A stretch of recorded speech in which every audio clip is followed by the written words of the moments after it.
On 4th July 1943, just after 11 p.m., the aircraft carrying General Władysław Sikorski, the Prime Minister of the Polish Government-in-Exile and Commander-in-Chief of the Polish Armed Forces, took off from the North Front Airport in the British Overseas Territory of Gibraltar. After several seconds in the air, the aircraft plunged into the sea. No one survived the crash except the pilot.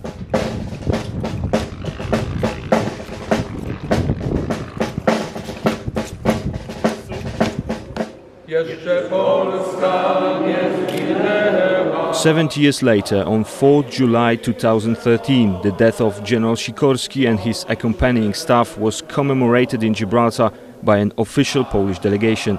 The commemorative ceremonies commenced with a Mass in the Cathedral of St. Mary the Crowned, celebrated by His Excellency Bishop Józef Guzdek. In his sermon, Bishop Guzdek emphasized that the Gibraltar air crash touched the Polish nation in a particularly painful way, because when all was said and done, Sikorski was the one who caught the Polish banner as it seemed to be falling to the ground and raised it aloft for all the world to see. Generał Sikorski rozbudził słowem i czynem nadzieję narodu polskiego. General Sikorski awakened by word and deed the hope of the Polish nation, which labored under the yoke of two invaders from east and west.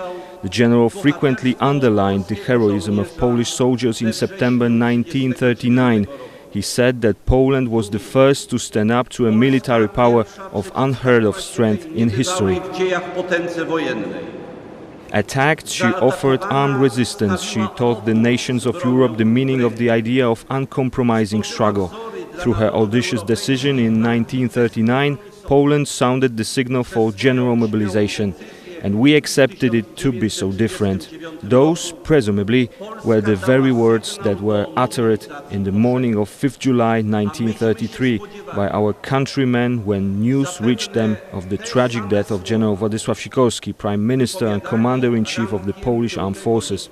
And then, for 3 days here in this cathedral, prayers were continually whispered at the coffins of General Władysław Sikorski and General Klimecki. And as they did so, we can imagine that many were to say repeatedly, and we accepted it to be so different. W tamtym czasie wielu mówiło, a myśmy się spodziewali. The Mass proved to be an excellent opportunity to recall what happened here 70 years ago, when the coffins with the mortal remains of General Sikorski and General Klimecki reposed on biers in Gibraltar Cathedral. A detailed description of the funeral ceremony was given by Professor Andrzej Krzysztof Kunert, the secretary of the Struggle and Martyrdom Remembrance Council. The funeral cortege walked a path lined by soldiers from units stationed in Gibraltar. A Polish army unit in battle dress also participated in the ceremony.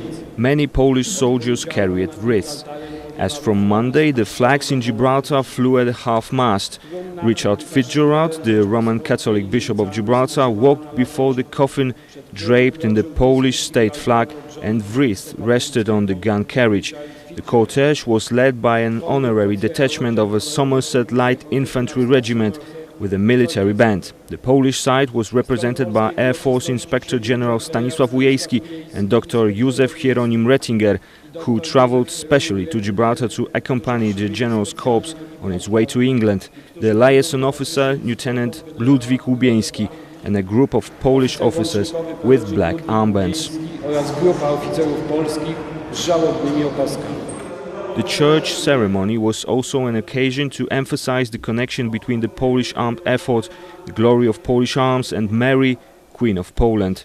Those were the words used by Minister Jan Stanisław Ciechanowski in recounting the story of the painting of the Madonna of Częstochowa, which is in one of the cathedral's side chapels. Został on ufundowany przez pułkownika Leona Śliwińskiego, postać, którą warto dziś przypomnieć. It was funded by Colonel Leon Śliwiński, a figure worth recalling today. He lived not far from here, about 100 kilometers away, and when we visit this region we can find the picture of the Queen of Poland in a great many of its churches. That was the expression of his gratitude for saving his life during World War II, when, as a lawyer and civilian, he served Poland as best he could. and because of his outstanding personal qualities, he was detailed to join the intelligence service. He was a Polish intelligence officer in France, for a while the chief of Agency F of the Second Bureau of the General Staff of the Supreme Commander. Także to piękny przykład pamięci żołnierza polskiego o tej, której zawdzięczał życie. What a beautiful token of remembrance by a Polish soldier for her to whom he owed his life. This example shows the connection between the Polish armed effort, the glory of Polish arms and the Queen of Poland.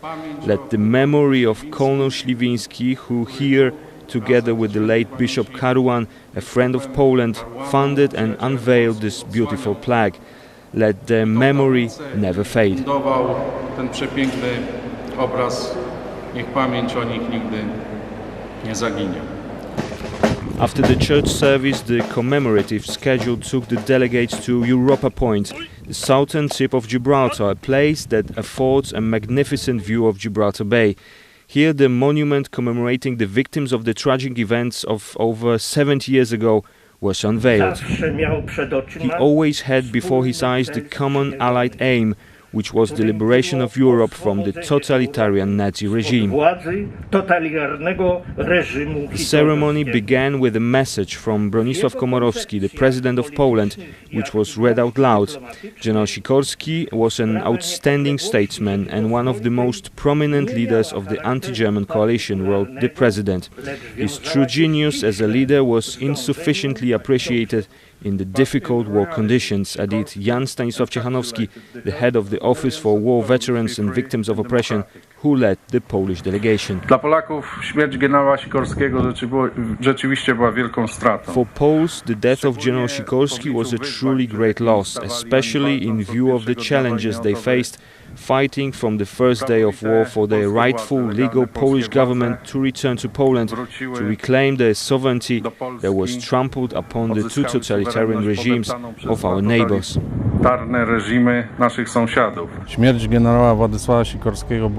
The death of General Władysław Sikorski was a great blow to the Polish cause during World War II.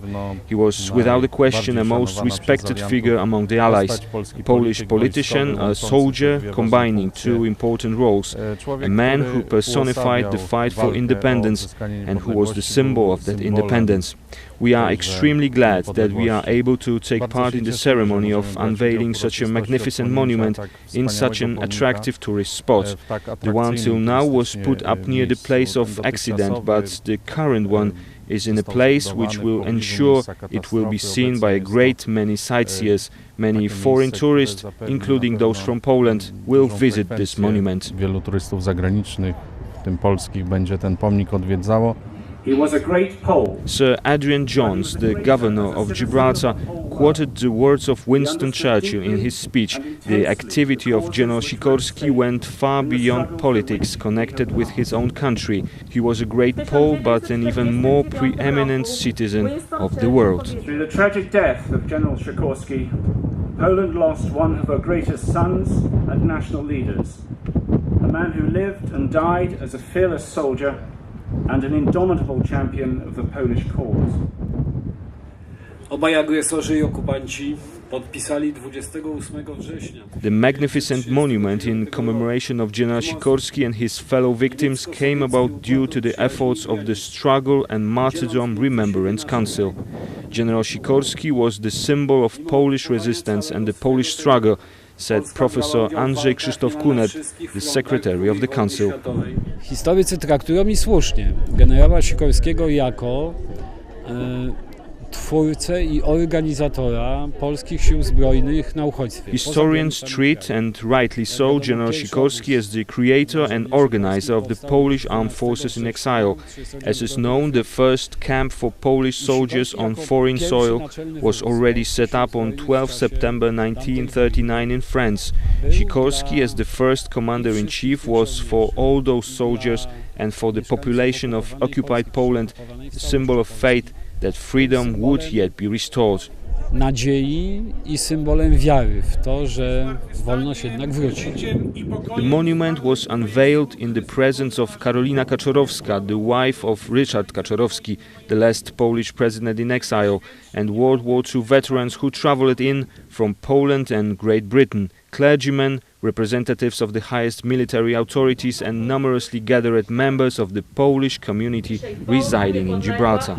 The ribbon was cut by Jan Stanisław Ciechanowski, the head of the Office for War Veterans and Victims of Oppression, Professor Andrzej Krzysztof Kunert, the Secretary of the Struggle and Martyrdom Remembrance Council, Vice Admiral Sir Adrian Jones, the Governor of Gibraltar, and Teresa Ciesielska, daughter of Colonel Andrzej Marecki, one of the victims of the Gibraltar air crash.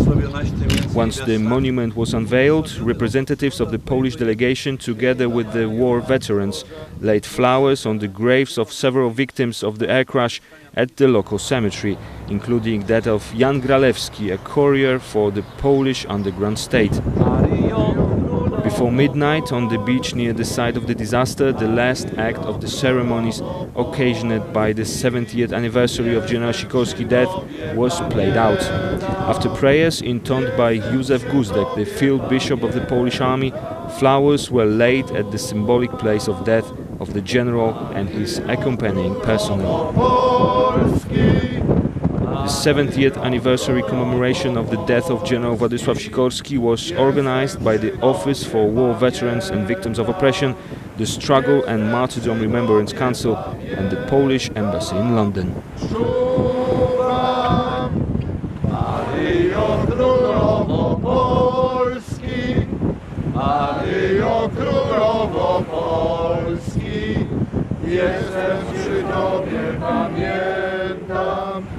Jestem przy Tobie, pamiętam.